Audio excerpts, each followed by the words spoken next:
PayPal's IndyMedia Wipeout. A series of moves against media outlets by PayPal shows the next step in speech control: confiscation. Why won't the company answer questions? In the last week or so, the online payment platform PayPal, without explanation, suspended the accounts of a series of individual journalists and media outlets, including the well-known alt sites Consortium News and Mint Press. Each received a variation of the following message: "You can't use PayPal anymore." Unlike many on the list, Consortium editor Joe Loria succeeded in reaching a human being at the company in search of details about the frozen or held funds referenced in the note. The PayPal rep told him that if the company decided there was a violation after a half-year review period, then it is possible PayPal would keep the $9,348.14 remaining in Consortium's account as damages. A secretive process in which they could award themselves damages, not by a judge or a jury, Loria says, totally in secret. Consortium, founded by the late investigative reporter Robert Perry, has been critical of NATO and the Pentagon and a consistent source of skeptical reporting about Russiagate, as well as just one of a few outlets to regularly cover the Julian Assange case with any sympathy for the accused. Ironically, one of the site's primary themes involves exploring disinformation emanating from the intelligence community. The site has had content disrupted by platforms like Facebook before, but now its pockets are being picked in addition. This episode ups the ante again on the content moderation movement, toward the world hinted at in response to the Canadian trucker protests, where having the wrong opinions can result in your money being frozen or seized. Going after cash is a big jump from simply deleting speech, with a much bigger chilling effect. This is especially true in the alternative media world, where money has long been notoriously tight, and the loss of a few $1,000s here or there can have a major effect on a site, podcast, or paper. As Mint Press founder and executive director Minar Adley points out, the current era of content moderation, characterized by private platforms either overtly or covertly working with government to identify accounts for censure, really began with PayPal's historic decision in 2010 to halt donations to WikiLeaks. In that case, PayPal acted after receiving a letter from the State Department claiming the site's activities were illegal.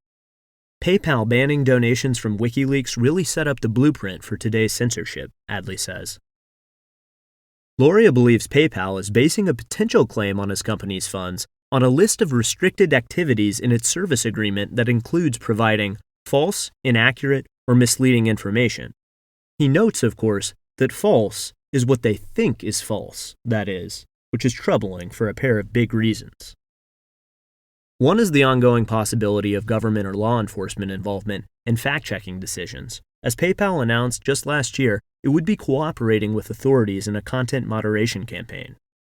The other is that the thread connecting the recent affected accounts, which include the former RT contributor Caleb Maupin and the host of Geopolitics and Empire podcast Horovia Moric, among others, is that they're all generally anti-war voices who have been critical either of NATO or of official messaging with regard to the Ukraine conflict. Alan McLeod of Mint Press is one of the writers who received the notice about improper activity in his account. He assumed at first there had to be a mistake. The claim that my activity is inconsistent with their user agreement is complete nonsense because I literally haven't used my PayPal account since at least August of 2021, he says. I actually assumed the suspension was because it'd been inactive for too long. McLeod's most recent article is entitled, "The NATO to TikTok Pipeline. Why is TikTok employing so many national security agents?" In it, he laid out a long list of former spooks, spies, and mandarins hired by TikTok. While simultaneously being the content policy lead for TikTok Canada, Alexander Corbeil is also the vice president of the NATO Association of Canada, a NATO-funded organization chaired by former Canadian Minister of Defense David Collinet. Another NATO-linked recruit is Ice Kochak, a global product policy manager at the company. Before joining TikTok last year, she spent 3 years at NATO. If this is what qualifies as false, inaccurate, or misleading information, while CNN, MSNBC, and Fox's daily rollout of ex-military analysts with undisclosed lobbying ties is upheld as the unobjectionable truth, it's more or less finita la commedia for independent media. I guess writing about big social media outlets being staffed with former NATO officials might be controversial, McLeod quipped. The experience of Mint Press exemplifies the logistical whack-a-mole controversial publishers have to play now in order to survive as a business. In addition to the PayPal ban, which hit McLeod, Adley, and one other former Mint contributor, forcing the company to stop paying its writers via the platform, Mint Press last month saw 2 of its fundraising campaigns on GoFundMe shut down. According to Adley, the outlet was able to receive about 90% of donations across a 2-year campaign before they were abruptly cut off. At least GoFundMe didn't try to keep damages, as several $1,000s earmarked for Mint Press were instead returned to donors. Adley believes the chief crime of Mint Press is that it exists as an alternative to monolithic messaging surrounding issues like Ukraine. Moreover, she believes it's in trouble with PayPal not for being false, but precisely for printing true, uncomfortable things, like McLeod's NATO to TikTok story, or Dan Cohen's recent piece about the 150-odd Western public relations firms working with Ukraine's foreign ministry. Several of these Mint Press pieces about Ukraine have gone viral in recent weeks. We name the names, we break through the propaganda, we show the profiteers, Adley says. There's so few of us left that do that, and I think that's why we've become a target. As is the case with a lot of these accounts, Mint Press falls out of the mainstream on whole ranges of issues. It's come under heavy fire for its coverage of Syria, for instance. A lot of political moderates will struggle to connect with its point of view. This, however, is the whole point of alternative media, whose brief is to explore themes the traditional press won't or can't. If traditional news consumers feel comfortable reading them, these sites probably aren't doing their jobs correctly. Censorship of them is especially concerning if law enforcement plays any role, since these are among the last media concerns to evince any skepticism about national security messaging. Unfortunately, there is reason to suspect this is the case. On July 26th last year, PayPal announced a new partnership with the Anti-Defamation League, ADL, to fight extremism and hate through the financial industry and across at-risk communities. In describing the arrangement, PayPal talked about a third actor, the government. PayPal and ADL have launched a research effort to address the urgent need to understand how extremist and hate movements throughout the U.S. are attempting to leverage financial platforms to fund criminal activity. The intelligence gathered through this research initiative will be shared broadly across the financial industry and with policymakers and law enforcement. While companies like Facebook, Google, and Twitter at least occasionally explain why prominent accounts have been suspended, neither PayPal nor the ADL will comment about how suspensions and confiscations of companies like Mint Press and Consortium fit into their efforts to head off criminal activity.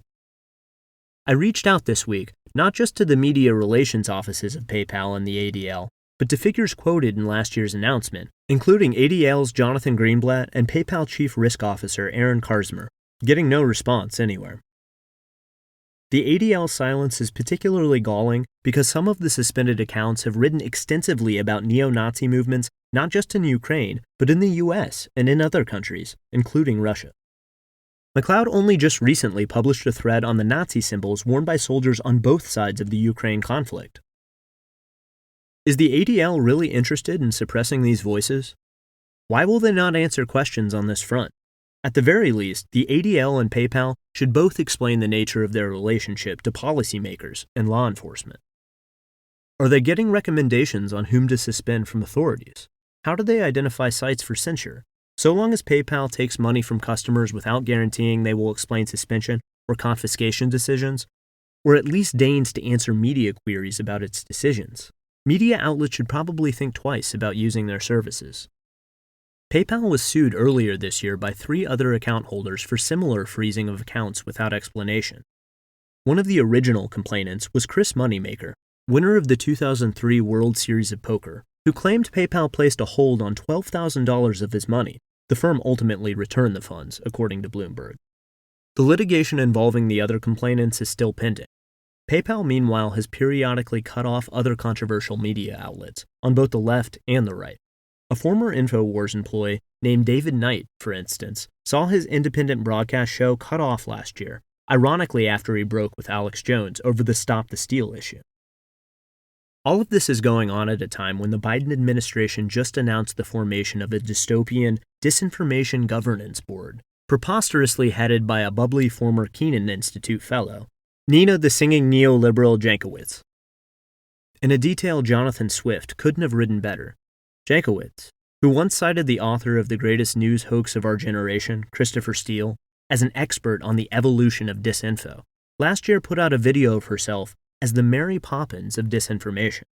In it, she sang a variation of Supercalifragilisticexpialidocious, featuring lines like, "They're laundering disinfo, and we really should take note, and not support their lies with our wallet, voice, or vote." As many have pointed out, this is a literal nanny singing about the joys of the nanny state, in a song that includes lines about using the wallet to starve speech. There's a fine line between parody and horror, and we're tumbling fast to the horror side. Thanks for listening to the audio version of this article. For more, visit taibbi.substack.com.